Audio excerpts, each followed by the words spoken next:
اللہ تعالیٰ نے انسان کو بنایا ہے اور انسان بھولتا بار بار ہے اور خطائیں بھی بار بار کرتا ہے۔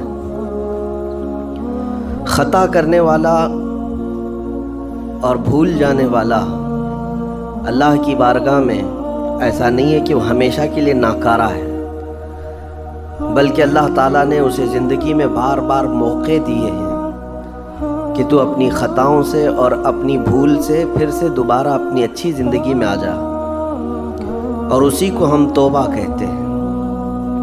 توبہ کا جو آپشن رکھا گیا ہے انسانوں کے لیے، مسلمانوں کے لیے خاص طور پر، بہت ہمت والا ہے دروازہ ہے، بہت ہمت والا دروازہ ہے۔ اور اسی وجہ سے حدیث پاک میں یہ ہے کہ گناہ کرتا ہے بندہ، پھر توبہ کرتا ہے، پھر گناہ کرتا ہے، پھر توبہ کرتا ہے، یہ کرتا رہتا ہے۔ فرشتے اللہ کی بارگاہ میں عرض کرتے ہیں کہ مولا یہ تو بار بار وہی کرتا ہے، پھر توبہ کرتا ہے۔ اگر ہمارے ساتھ کوئی غلطی ایک بار دو بار کر دے، تیسری بار تو ہم اسے چھوڑیں گے بھی نہیں۔ انسانوں کی طبیعت تو یہی ہے، لیکن بندہ جب بار بار ایک خطا کرتا ہے اور پھر توبہ کرتا ہے، پھر خطا پھر توبہ، تو فرشتے جب اللہ کی بارگاہ میں یہ عرض کرتے ہیں کہ مولا یہ ہر بار یہی کرتا ہے، تو جانتے ہیں پروردگار عالم کیا فرماتا ہے؟ ارشاد فرماتا ہے اے میرے فرشتوں، میرا بندہ مجھے رحمان سمجھتا ہے اس لیے بار بار توبہ کرتا ہے، مجھے وہ ارحم الراحمین سمجھتا ہے، ورنہ کون بار بار اللہ تبارک و تعالیٰ کی بارگاہ میں دروازہ کھٹکھٹاتا؟ تو رب تبارک و تعالیٰ ارحم الراحمین ہے، یہ تصور ہر مسلمان کے ذہن میں ہے، اس کی وجہ سے وہ کبھی مایوس نہیں ہوتا۔ اور شیطان کا سب سے بڑا حربہ کیا ہے جانتے ہیں آپ؟ سب سے بڑا بہکانے کا اور گمراہ کرنے کا اور ہمیشہ گناہوں میں ملوث رکھنے کا سب سے بڑا آلہ، کہ بندے کو سب سے پہلے نا امید کرتا ہے، اب تیرا کیا ہوگا، تو تو بہت برباد ہو چکا ہے۔ یہ جو خیال شیطان ڈالتا ہے دل میں، اس کے بعد پھر وہ بندہ جری ہو جاتا ہے، اب میرے توبہ سے بھی کچھ ہونے والا نہیں ہے، جو جس طرح زندگی چل رہی چلنے دو، ارے 50 سال ہو گئے اب تک میں یہی کرتا رہا، اب کیا سدھروں۔ یہ جو خیالات ہے یہ شیطان ڈالتا ہے تاکہ اس کی کفر پر موت ہو جائے، تاکہ وہ ہمیشہ گناہوں کی موت مرے۔ نا امیدی جو ڈالتا ہے شیطان، اب میرے ساتھ کچھ ہونا نہیں ہے۔ نہیں میرے عزیزوں، رحمت عالم صلی اللہ تعالیٰ علیہ وسلم کی بارگاہ میں کیسے کیسے لوگ آئے اور ارحم الراحمین نے ان کی توبہ قبول کی۔ آپ کو ایک بات میں بتاؤں، سیدنا عمر ابن خطاب رضی اللہ تعالیٰ عنہ کا دور ہے۔ مثنوی شریف میں مولانا روم فرماتے ہیں جنت البقیع، آپ نے سنا ہوگا قبرستان مدینے کا، مدینے کے قبرستان میں رات کے وقت ایک بوڑھا آدمی 80 سال کا جو بانسری بجاتا تھا اور اسی سے پیسہ کماتا تھا، اس کی بانسری میں بڑی اچھی لے تھی، بڑی سر اچھی تھی، لوگ سنتے تھے اور پیسے دیتے تھے، لیکن بڑھاپے میں جب سانس پھولنے لگ جاتی ہے، ہانپنے لگ جاتا ہے، سانس نہیں ٹھہرتی، تو بانسری کیسے بجتی؟ اس کی لے ٹوٹ جاتی، لہجے بدل جاتے۔ بوڑھا آدمی، اب اس کی بانسری سننے کو کوئی آتا نہیں تھا اور پیسے ملتے نہیں تھے، تھک ہار کر کے وہ آیا، رات کا وقت تھا، جنت البقیع قبرستان میں، 80 سال کی عمر کا ہو گیا، اس نے بانسری توڑ دی، کہا زندگی بھر جس چیز سے میں کماتا تھا اب میری سانسوں نے جواب دے دیا، جسم پھولنے لگا ہے، سانس زیادہ آنے لگ گئی ہے، اب میرا کھانا پینا کیسا چلے گا؟ خیر ارحم الراحمین، ہوں تو تیرا ہی بندہ، میرے اہل و عیال نہیں، میرے رشتہ دار نہیں، مجھے اگر تو بھوکا مارنا ہے تو اسی قبرستان میں مار دے، یا اگر میری زندگی باقی ہے تو میرے رزق کا انتظام کر دے۔ وہ رو رہا تھا 80 سال کی عمر میں۔ جب بندہ لاچار و مجبور ہوتا ہے تو پروردگار کو ہی یاد کرتا ہے۔ جانتے ہیں عمر ابن خطاب رضی اللہ تعالیٰ عنہ امیر المومنین مسجد نبوی میں تھے اور ان کی آنکھ لگی تھی، خواب میں رسول پاک صلی اللہ تعالیٰ علیہ وسلم تشریف لائے، کہا عمر اللہ کا حکم ہے جنت البقیع میں جاؤ، ایک بھوکا آدمی کھڑا ہے، اپنے گھر سے کھانا لے جاؤ اور اس کی ضرورت کا انتظام کرو۔ नींद खुली तो आपने देखा अल्लाह के हबीब सल्लल्लाहु अलैहि वसल्लम की तरफ से हुक्म आया और रब्बे जुल जलाल का हुक्म है। घर से उम्दा खाना लिया तो शादान लेकर के कुछ माल व मता भी लेकर कब्रिस्तान में गए, ढूंढा कौन है यहाँ पर, तो देखा कि एक हाँफता कांपता हुआ 80 साल का बूढ़ा रोता हुआ नजर आया।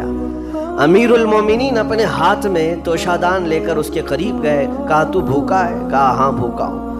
बैठ चल मैं तुझे खिलाता हूँ। दस्तरखान बिछाकर उसे अपने हाथों से खिलाया और उसे अपनी ज़रूरत के मुताबिक जो ज़रूरियात थीं उसकी ज़रूरत के मुताबिक वो सारी चीज़ें दी। वो बूढ़ा पूछता है आप कौन हैं? हज़रत उमर फारूक ने कहा मैं उमर इब्ने खत्ताब हूँ। वो डर गया। हज़रत उमर से कौन नहीं डरता था कि कहीं ये खिला पिला करके मुझे कोड़े ना मारे कि जिंदगी भर बांसुरी बजाने वाला आज पकड़ा गया है, हाँ आज मुझे ये सजा ना दे दे। वो कांपने लगा। कहा कि आप यहाँ कैसे? हज़रत अमीरुल मोमिनीन कहते हैं मैं खुद नहीं आया, मुझे अल्लाह के रसूल ने भेजा और रब तबारक व तआला का हुक्म आया था कि तू भूखा है और तूने रिस्क मांगा है और मुझे तेरे रिस्क दे करके भेजा गया है।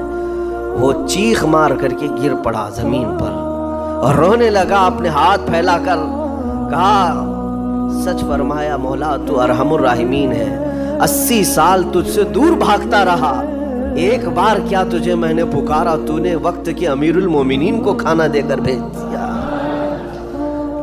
अल्लाह रब्बुल इज़्ज़त की बारगाह में नाउम्मीदी और मायूसी जो शैतान लाता है इससे बंदे भटक जाते हैं, बहक जाते हैं, उन्हें तौबा की तौफीक भी नहीं मिलती। इसीलिए मेरा मौला फरमाता अना इंदा ज़न्नी अब्दी बी, रब ताला फरमाता मेरा बंदा मेरे बारे में जैसा गुमान करता है मैं उसके साथ वैसा सुलूक करता हूँ।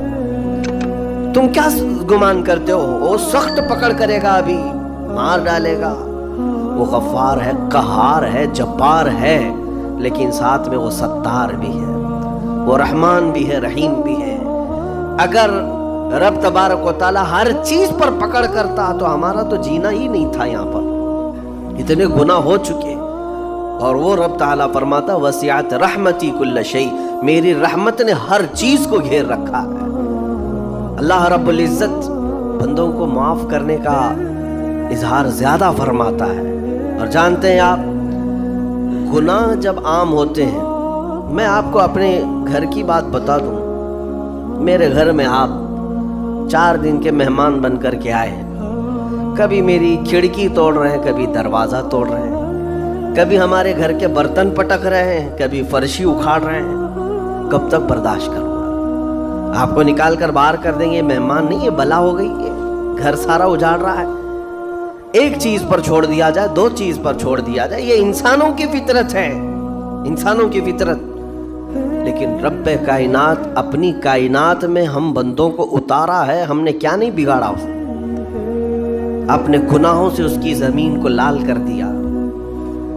हाँ, उसकी नाफरमानी से हमने इस कायनात के रंग को बदल दिया। खुले आम गुनाह, नंगापन, बेहयाई, अय्याशी सब कुछ होता रहा। उसकी कायनात है, उसकी जमीन है, उसकी सल्तनत है। और इन गुनाहों की वजह से जानते हैं आप, समंदर अल्लाह की बारगाह में अर्ज करता है कि मौला तू मुझे इजाजत दे दे, मैं ऐसी तुग़यानी लाऊंगा कि ये सब हिलाक हो जाएंगे। हवाएं अल्लाह से इजाजत मांगती हैं, तू मुझे शिद्दत दे दे, मैं इतना तेज उड़ाऊंगी कि इनके परखचे उड़ जाएं। लेकिन जानते हो अल्लाह की तरफ से जवाब क्या आता है? समंदर को भी रब ताला फरमाता, हवाओं को भी कहता है रब ताला रुक जाओ, मैं मेरे बंदों के इंतजार में हूं, मेरे बंदों की तौबा के इंतजार में हूं कि मेरे बंदे मेरे पास लौट आएंगे। इसीलिए अल्लाह के हबीब सल्लल्लाहु तआला अलैहि वसल्लम इरशाद फरमाते हैं, अल्लाह ताला को सबसे ज्यादा खुशी किस बात की होती है जानते हैं? रब ताला अपने बंदों से कब खुश होता है? मिसाल देकर के मेरे आका ने फरमाया, मिसाल देकर समझाया। सहरा में, डेजर्ट में रेतीले मैदान होते हैं, उसका सफर बड़ा डेंजर होता है। आज भी डेजर्ट हैं बहुत सारे, सहारा डेजर्ट का नाम सुना होगा। हम गए 200-250 किलोमीटर तक आप चलते रहो गाड़ी, ना एक दरख्त नजर आता है, ना पहाड़ नजर आता है, ना घर नजर आता है, कुछ भी नहीं। इस तरफ मैदान रेत का और आसमान लगा हुआ दिखता है, इधर भी आसमान। तन्हा हम अकेले नजर आते रहते हैं। सहरा का जो सफर होता है बहुत कठिन होता है। नबी पाक सल्लल्लाहु ताला अलैहि वसल्लम मिसाल देते हुए इरशाद फरमाते, एक बंदा अपनी ऊँटनी लेकर उस पे साजो सामान लेकर खाने पीने का सहरा के सफर पर था, और सहरा में खाना पानी बहुत मिकदार में ली जाती है क्योंकि कुछ मिलता नहीं, और जल्द से जल्द वहां से सफर गुजार करके आना। एक बार अगर रास्ता भटक गया मौत हो जाती, वहां पे रास्ता मिलेगा नहीं। जिस तरफ भी जाओ तो लगेगा सीधा ही चल रहा हूं, डायरेक्शन ही नहीं पता होते सहरा में। हुजूर पाक सल्लल्लाहु अलैहि वसल्लम फरमाते हैं, एक बंदा सहरा के सफर में अपनी ऊँटनी के साथ साजो सामान लेकर सफर पर था। बीच रास्ते में उसे नींद आई, सोया। सो करके उठा तो देखा उसकी ऊँटनी साजो सामान के साथ गायब है। सहरा में, बीच सहरा में। अब जो सवारी थी वो गायब है, खाना पानी था वो गायब है, कुछ नहीं है साथ में। घबरा गया, परेशान हुआ, अपनी ऊँटनी को ढूंढता ढूंढता थक गया। कभी इधर कभी उधर, कभी इधर कभी उधर, हर जगह कहीं कोई निशान नजर ना आए। और जब सवारी नहीं है तो अब कई 100 किलोमीटर का बगैर खाने पीने के कैसे सफर करता। थक हार करके दूसरा दिन हो कि तीसरा दिन हो, एक जगह वो बंदा सो गया।